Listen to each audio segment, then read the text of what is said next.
Saya bilang saya sanggupin 4 juta. Cuma nanti saya bayar 2 kali. Oke, deal. Nah, bahwa dengan sebesar itu gitu kan, kalau memang siswanya tidak bisa, kita tidak memberatkan kan. Kita sebagai lembaga swadaya masyarakat harus bergerak, harus menentukan sikap supaya kejadian ini jangan terulang kembali.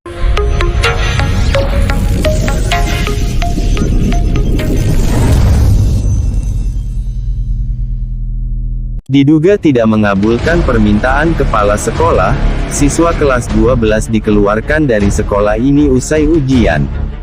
Bandung Barat tabloid pilarpost.com Rizky Anugerah Pratama, siswa kelas 12, jurusan MIPA, SMAN 1 Ngamprah, Kabupaten Bandung Barat KBB kini sudah tidak mendapatkan haknya kembali untuk belajar bersama-sama dengan teman seumurannya. Rizky yang merupakan seorang siswa pindahan dari SMAN 1 Padalarang itu mengaku dikeluarkan dari sekolah usai melaksanakan ujian sekolah.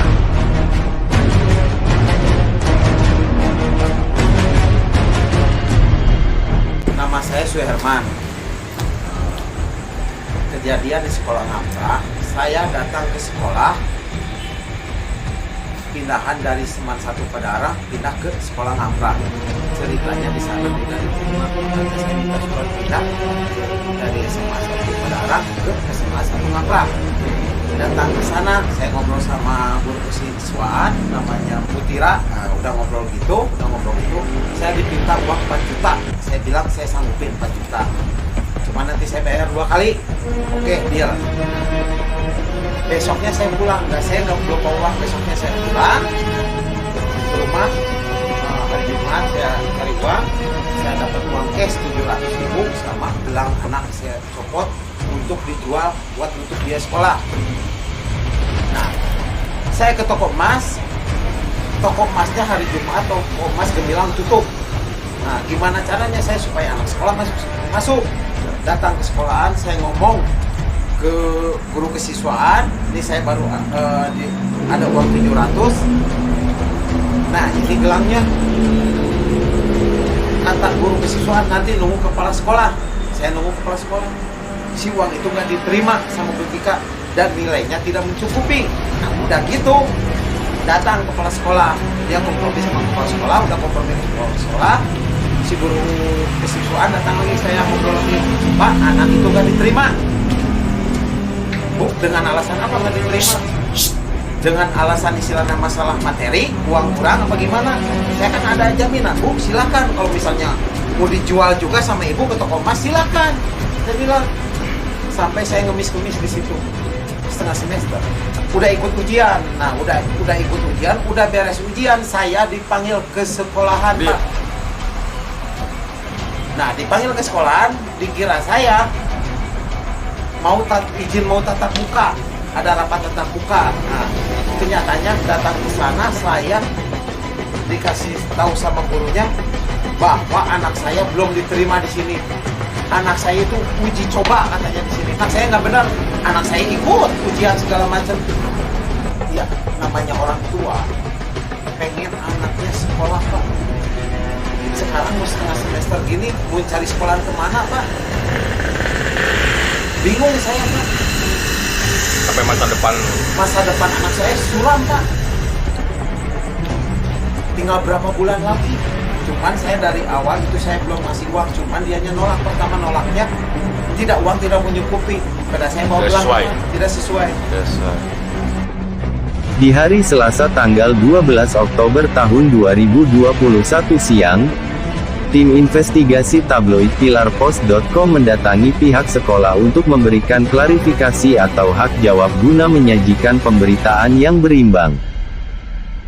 Dan tim investigasi pun bertemu dengan Ibu Tira Suhayati, bagian kesiswaan SMAN 1 Ngamprah, beserta Deti Fakus Silianti, bagian wakil kepala sekolah kurikulum, SMAN 1 Ngamprah.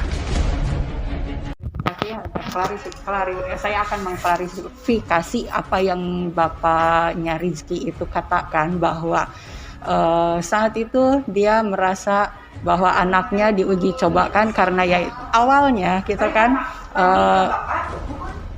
mereka datang ke sini ya. Mereka datang ke sini untuk untuk pindah sekolah. Nah, kita sudah berbicara masalah, gitu kan? Masalahnya seperti apa?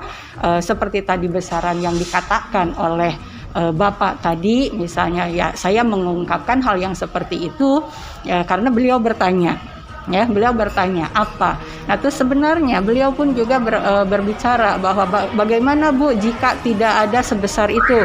Ya, saya katakan yaitu nanti komitmen dari apa yang Bapak katakan karena kita juga bicara bukan hanya satu orang, bukan hanya kesiswaan saja, gitu kan?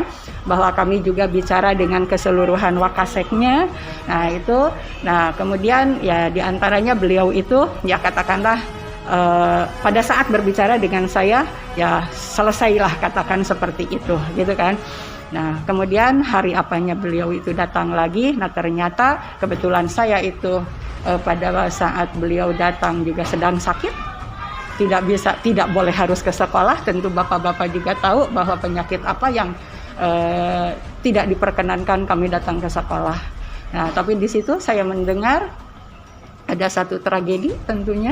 Seperti yang tadi sudah dikatakan oleh Ibu Deti, ada apa, seperti apa. Nah, di situ saya menyesalkan juga kenapa harus seperti itu. Apalagi yang namanya orang tua sampai memukul anaknya sendiri di depan kami. Toh itu juga sebenarnya kurang baik juga. Yaitu saya mendengar seperti itu. Kalau misalnya bapak-bapak belum percaya, mungkin nanti bisa diklarifikasi lagi kepada orang tuanya seperti apa. Dan kalau misalnya dikatakan tadi anak sudah belajar, iya, karena saya waktu itu juga karena tadi sudah dikatakan oleh pihak kurikulum bahwa mereka itu datang ke sini karena ada satu tragedi, dan kemudian saya juga istilahnya sudah tahu bahwa anak itu sendiri ya memanglah katakan pindahan. Saya waktu itu hanya melihat map gitu. Kok SMA 2 gitu kan. Oh bukan Bu, bukan SMA 2, ini SMA 1 gitu kan, dari negeri 1. Nah, ternyata bahwa anak itu kelas 10-nya di SMA 2 gitu kan. Kelas 11-nya di SMA 1. Saya juga bicara saat itu. Ini kan kagok udah kelas 12. Kok pindah gitu kan. Kalau kita berbicara masalah kelas 12 gitu kan, harusnya kan tinggal sebentar lagi. Kenapa ya si anak ini bercerita juga gitu kan, kenapa dia tidak punya teman lah, tidak punya inilah. Ya saya berbicara juga banyak masalah yang seperti itu gitu Pak. Kalau misalnya berkas dikembalikan, ya beliau yang meminta. Iya, berkasnya ada Bu, ada gitu. Jadi begitu Bu, juga bukan begitu mereka datang atau bapaknya datang ke sini, terus misalnya kami nih anak dikeluarkan. Kita bicara baik-baik bahwa selama anaknya ini pembelajaran di sini dengan sudah kita tentukan, nah akhirnya ya itu tadi tidak ada absen, nggak pernah ada. Itu mau seperti apa kalau misalnya menurut Bapak berbicara tentang yang seperti itu? Kita memang mau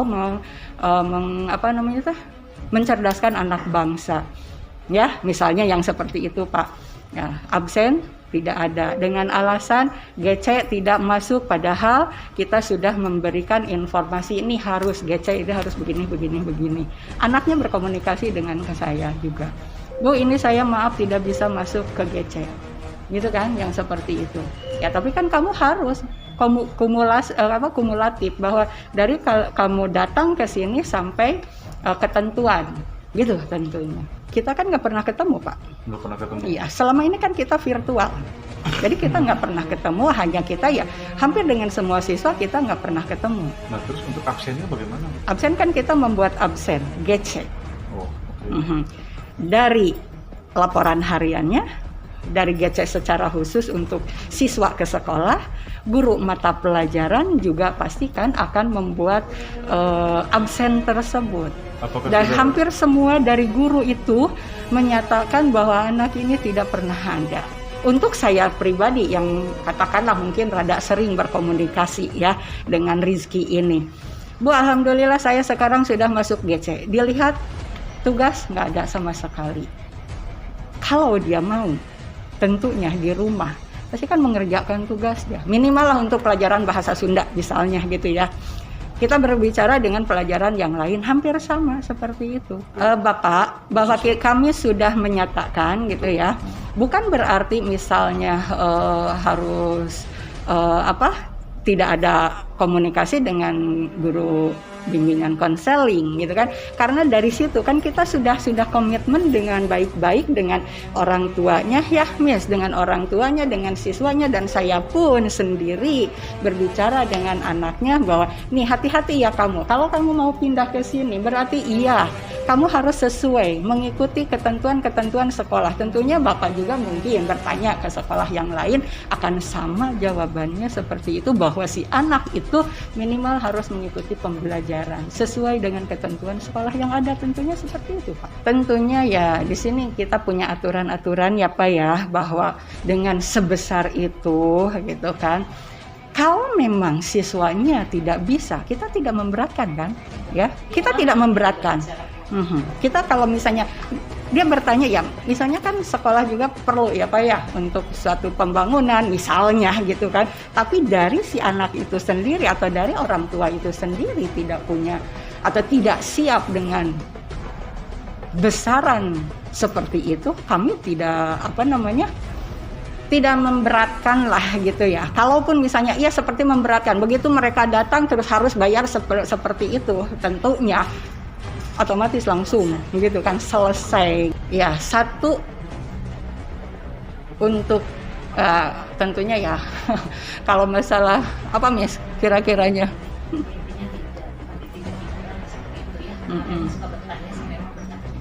sebetulnya menyesalkan sekali ya, karena saya yang ketemu pada saat beliau kesini dengan putranya. Kemudian saya menyatakan dari awal pihak sekolah itu tidak menerima ya, karena memang itu udah di akhir ya, udah pembelajaran itu udah sebulan Pak, sudah pembelajaran sebulan. Saya juga menyampaikan ini bagaimana, ini karena sudah sebulan, kelas 12 kami itu ketika masuk pembelajaran tanggal 19 itu kelas 12 itu langsung belajar begitu. Nah dengan kondisi 1 bulan berikutnya beliau baru datang ke sini dengan anaknya. Saya kan tanya kesiapannya. Kemudian saya lihat seperti ini. Saya istilahnya dilihat ya dari rapot sih sebetulnya tidak bermasalah. Tetapi kan kami juga cross check dengan sekolah asal. Begitu. Nah kemudian aduh ini berat. Dirasa berat ya. Apalagi dengan kondisinya seperti ini. Makanya saya tanya betul.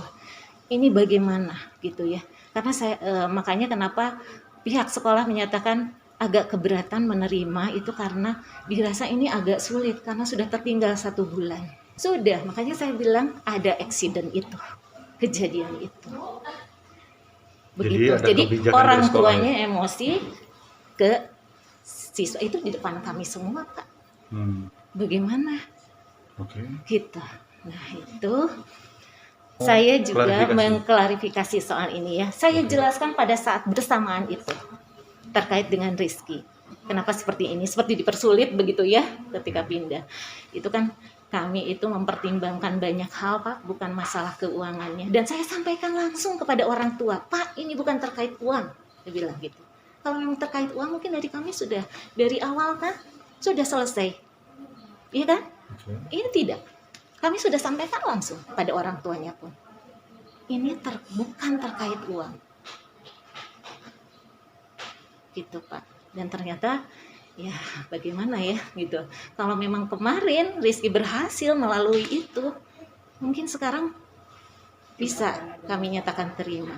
Tapi kan sayangnya di semua mata pelajaran tidak aktif. Bapak itu tadi pagi ada, tapi saya belum ketemu lagi karena saya kan tadi di bawah gitu ya, konsentrasi di bawah begitu. Dan sampai saat ini saya belum ketemu lagi. Mohon maaf. Kalau yang saya tahu untuk saat ini itu hanya apabila siswa memang ingin membeli seragam itu juga melalui koperasi, tidak ada yang lain-lain. Jadi semuanya memang sudah sesuai dengan apa yang disampaikan, kami sudah tidak menerima lagi, maksudnya sudah tidak membebani orang tua dengan SPP bulanan, sebagainya sudah tidak ada atau tahunan gitu Pak. Mungkin Bapak begini ya Pak ya, kalau itu mah hanya istilah ya mangga, kalau mau menyebutkan uji coba atau bagaimana, tetapi hal ini sudah kami komunikasikan dengan orang tua gitu. Jadi pada saat kami ketemu itu sudah clear. Makanya tadi kenapa Pak Asep mengatakan semuanya sudah clear dari awal kemudian sampai akhir, ketika kami menyampaikan, melaporkan hasil dan tidak ada apa-apa, begitu selesai. Di tempat terpisah, dengan kejadian tersebut, Ketua LSM Komando Pejuang Merah Putih Markas Cabang Kabupaten Bandung Barat, Haji Deni ST, ARS, menanggapi terkait permasalahan tersebut. Kalau melihat dari kronologis kejadian, sudah barang tentu dari sudut kami sebagai lembaga swadaya masyarakat atau LSM yang sangat peduli terhadap eksistensi dan keberadaan serta kondisi-kondisi yang terjadi di masyarakat. Apalagi ini menyangkut tentang generasi penerus bangsa, yang mana generasi penerus bangsa ini atau kader dari bangsa ini sebagai pemegang tongkat estafet maju mundurnya bangsa ini ada di pundak para pemuda ya. Sudah barang tentu dengan kejadian di SMA 1 Ngamprah ini cukup memprihatinkan kalau dilihat dari sudut pandang dan kacamata kami sebagai lembaga swadaya masyarakat. Dan itu sudah barang tentu melanggar dari aturan yang sudah ditentukan atau diperundang-undangkan di Negara Kesatuan Republik Indonesia itu, yang mana mulai dari 4 pilar bangsa, Pancasila, UUD 45, terus GBHN, NKRI harga mati, sudah jelas di situ dicantumkan bahwa hajat hidup masyarakat Indonesia itu adalah bagian dari tanggung jawab pemerintahan, terutama masalah pendidikan, yang mana pendidikan merupakan fundament dasar dalam kehidupan berbangsa dan bernegara, terutama untuk kemajuan masyarakat dan negara itu sendiri. Yang kita tahu sebagai kontrol sosial dan bagian daripada elemen masyarakat, apalagi ini SEMAN ya, berarti sekolah menengah atas negeri 1 Ngamprah, itu sudah jelas tidak diperbolehkan menerima uang. Karena apa? Produk dari pendidikan atau elemen yang diusung oleh pendidikan di Negara Kesatuan Republik Indonesia ini sudah jelas berlaku buat seluruh lapisan masyarakat, apalagi ini menyangkut masyarakat lapisan bawah yang punya keinginan atau mencerdaskan anaknya untuk masuk sebuah dunia pendidikan dengan keterbatasan, terus di situ ada diminta sejumlah nominal uang, itu sudah barang tentu ada perundang-undangannya dan bisa diterapkan tentang undang-undang pungli ya, yang mana yang dilakukan oleh seorang ASN atau birokrasi yang ada di bawah naungan pemerintahan, baik mulai dari pemerintahan desa, kecamatan, kabupaten, provinsi dan pusat. Sudah barang tentu itu melanggar kode etik ya dunia pendidikan. Secara aturan hukumnya melanggar juga tentang undang-undang pungutan liar, yang mana kita tahu kejadian ini untuk yang kesekian kalinya terjadi di Republik ini. Jadi ada kesan bahwa pendidikan ini hanya milik orang-orang yang mempunyai secara materi, sedangkan lapisan bawah untuk menikmati atau mengenyam dunia pendidikan itu sangat sulit, sehingga harus melakukan hal-hal yang di luar nalar kita ya untuk masuk ke sebuah dunia pendidikan, apalagi ini dipayungi oleh negara langsung ya, sekolah menengah atas negeri. Negeri itu berarti pemerintahan berarti masyarakat itu sudah sangat melanggar norma dan etika, dan itu bisa dipidanakan. Kalau yang kami tahu dan yang kami pelajari, yang melihat kondisinya sehari-hari, kalau yang namanya sekolah pemerintahan itu sudah barang tentu dijamin seluruhnya oleh pemerintahan, baik pemerintahan daerah, provinsi maupun pusat. Yang pasti tujuan didirikannya sekolah pemerintahan sudah barang tentu untuk menjaring masyarakat-masyarakat lapisan bawah yang tidak bisa meneruskan ke dunia pendidikan di luar dari pemerintahan. Yang kita tahu juga pemerintahan mengeluarkan program-program ya untuk dunia pendidikan atau ikut mendukung atau mensupport supaya anak bangsa atau generasi muda ini cerdas, karena kemajuan bangsa dan negara sudah barang tentu didukung oleh dari generasi-generasinya yang mempunyai pemikiran yang luas, yang mana SMAN merupakan menjadi garda terdepan untuk menuju gerbang berikutnya di dunia di dunia pendidikan yang lebih tinggi. Ya pasti pemerintahan atau siapapun harus mendukung kepada program atau ikut serta mencerdaskan dari generasi bangsa ini.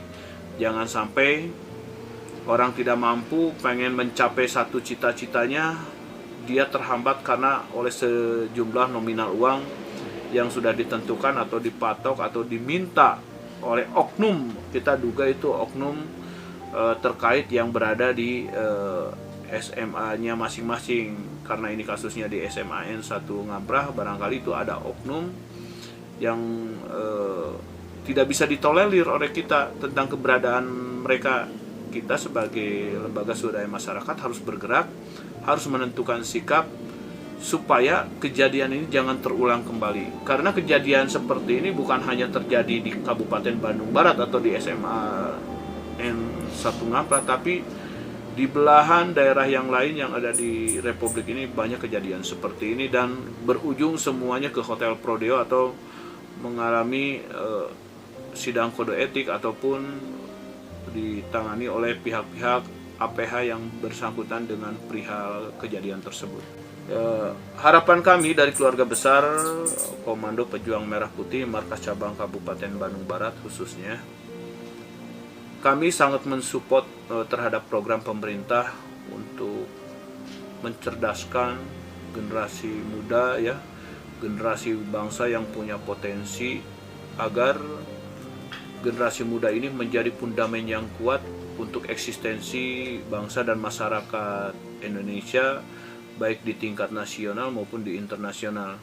Yang pasti dengan disiplin ilmu, dengan dunia pendidikan, suatu bangsa atau suatu masyarakat bisa menentukan maju mundurnya atau nasibnya ke depan nanti seperti apa. Dan kami dari Komando Pejuang Merah Putih Markas Cabang Kabupaten Bandung Barat insya Allah akan selalu mendukung, akan selalu memperhatikan, akan selalu melihat apa yang terjadi di dunia pendidikan ini, terutama untuk dunia pendidikan yang ada di wilayah pemerintahan Kabupaten Bandung Barat.